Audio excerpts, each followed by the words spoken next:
There's pork in here, too. See, I rolled it in ranch dressing and then I force-fed it to her. How do you think she died? Natural causes. All right, this is gonna be so good.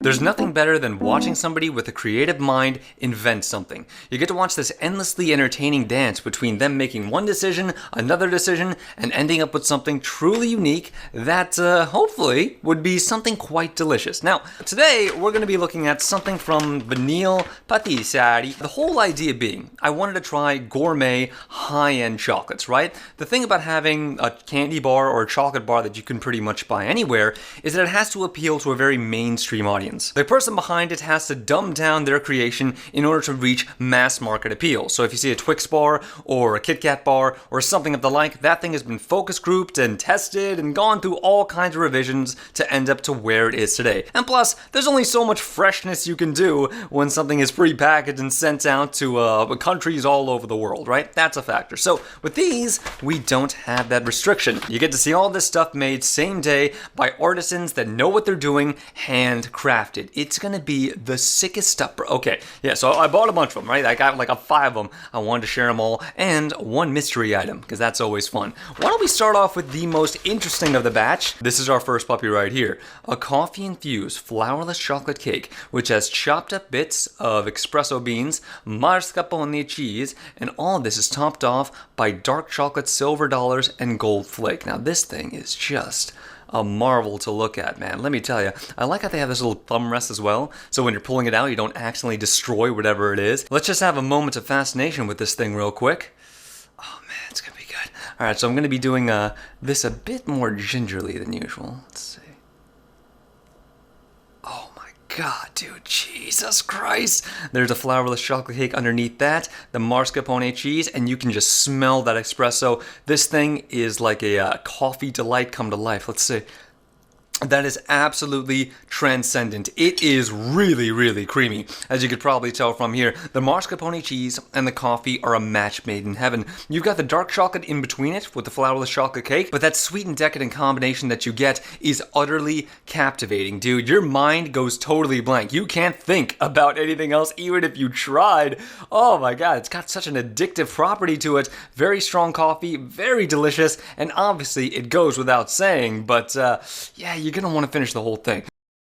Now obviously, knowing me, you know I had to get something with the insane hazelnut goodness, and this right here fulfills that with nothing to spare. What this is a massive flourless chocolate cake. It seems to be a common theme with a lot of these things, but it's covered in big chunks of hazelnut, 43% milk chocolate, French vanilla cream on top, and a French chocolate macaroon to top it all off. Now I don't even know what angle to come at this thing from, man. Like, it's so much decadence and so much goodness. Oh my God. Okay, you know what I'm gonna do?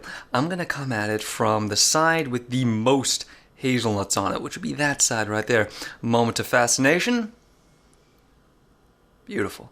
All right, let's go ahead and let's go crack this puppy in half here. Oh, wow, look at that.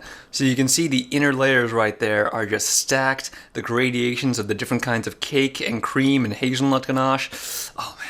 Jesus Christ, this is a Ferrero Rocher on steroids. You're basically getting 3 different states of hazelnut. You're getting the whole hazelnut itself on the outside, you're getting a layer of hazelnut ganache on the inside, and then you're getting a hazelnut cream on top of all of that as well. And what that results in is something that is so much hazelnut that it stops resembling hazelnut whatsoever. In fact, it actually resembles more of an ice cream of sorts. That flourless chocolate cake and the combination of melting chocolate really gives it that sort of like brownie fudgy cookie vibe. This is very, very rich. 2-3 bites of that thing and you're on the moon. But really, that ice cream replication that they've managed to do with this by having 3 distinct states of the hazel, that's really fantastic. And yeah, this is sick. I love this.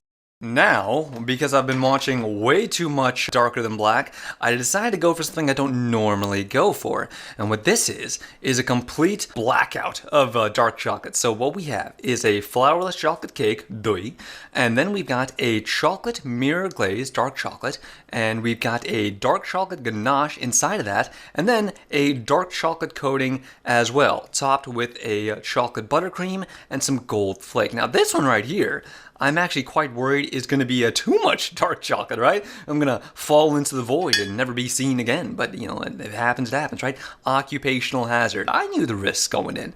Let's go ahead and see what we can do with this puppy right here. Moment of fascination. So gorgeous. Look at that shine, man. All right. Oh my god, dude. Oh, wow, dude. I gotta say. This tastes like going to a chocolate fountain, sticking your mouth underneath the hose, and just letting whatever that chocolate goodness just flow directly into your mouth. It is, by and large, the most chocolatey treat that we've had so far, but it's done in such a way where it doesn't feel like you're like suffocating, where it's overly done, and you're just like, oh, it's too much, it's too much. This outer dark chocolate glaze is very, very thin, because inside you've got this very, also decadent, milk chocolate and flourless cake mix that serves as a foil to it. So while this is very strong and the dark chocolate has an extremely strong taste to it, very nutty, very floral, you can really taste that it was tempered and handmade that single day. The actual chocolate itself, which you're actually going to be doing the majority of tasting, is quite mellow and not nearly as sweet and rich as the rest. Very good, but very different from everything else. Now we've got the mystery item, and let me tell you how I acquired this puppy in the first place. I went in after I bought everything else, and I said, hey man, let me get the most expensive thing that you guys have.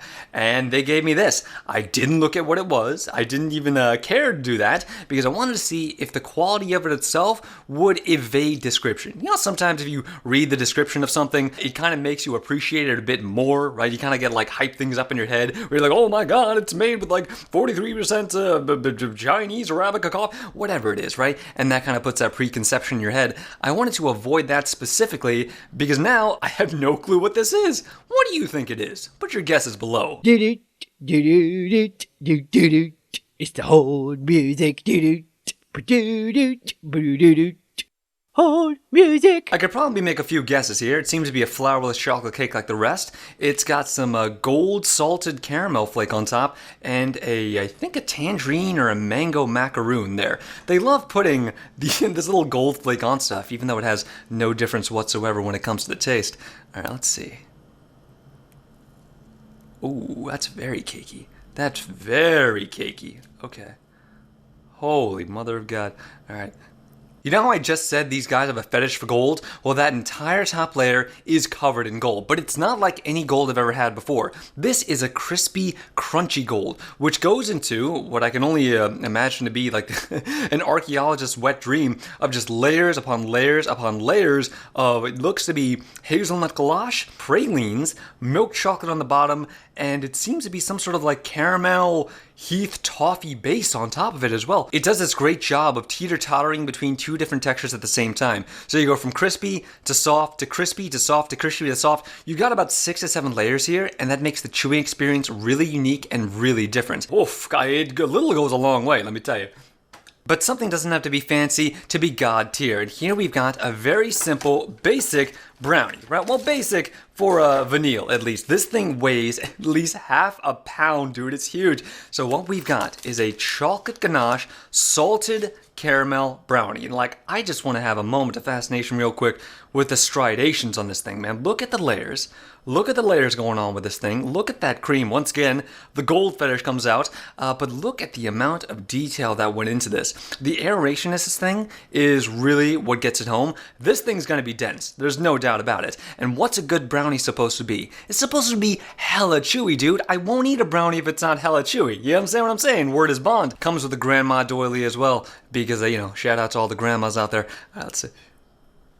Oh my god, dude, I could barely even cut into that thing. That's crazy. This one is the least sweetish of the batch. It is a hell of a thing to eat, man. Let me tell you, you're going to be biting into something that is a lot drier. The chocolate ganache on top does a little bit to sort of air out that and make it a little bit more moist, but you're going to be biting into a very doughy, fudgy, and dense thing as I expected, and it's nice. You know, most of the time I eat brownies that are so unbelievably sweet that they just give you the old pucker face when you bite into them. This, however, kind of goes in the other direction. instead of just getting hints of chocolate, you're also getting a lot of hints of vanilla, and I think like a little bit of lavender in there as well. It's a very accented dish. The chocolate is not quite the main star here, despite the fact that it's completely covered in it. Rather, it's the ancillary flavors that go along with it that sort of elevate it to that next level. It's not something that like a 10 or 12-year-old would bite into and be like, oh, yes, I need more. But it is something that, if you've been eating chocolate for a long time, you'll learn to really appreciate, and I think you'll like it a lot. So overall, what did I think about vanille? What did I think about my first foray into the world of luxury and gourmet chocolates?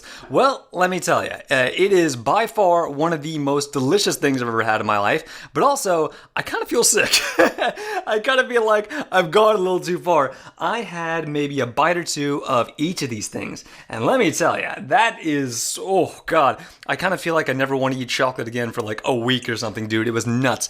All this stuff, about $35 altogether. So dude, if you want to try something that is so elevated, especially that tiramisu one, which is by far my favorite, if you want to try something that's far beyond the pale, I think this is a really cool place to start. Just don't get more than 2, because there's no way in hell you're going to be able to finish them.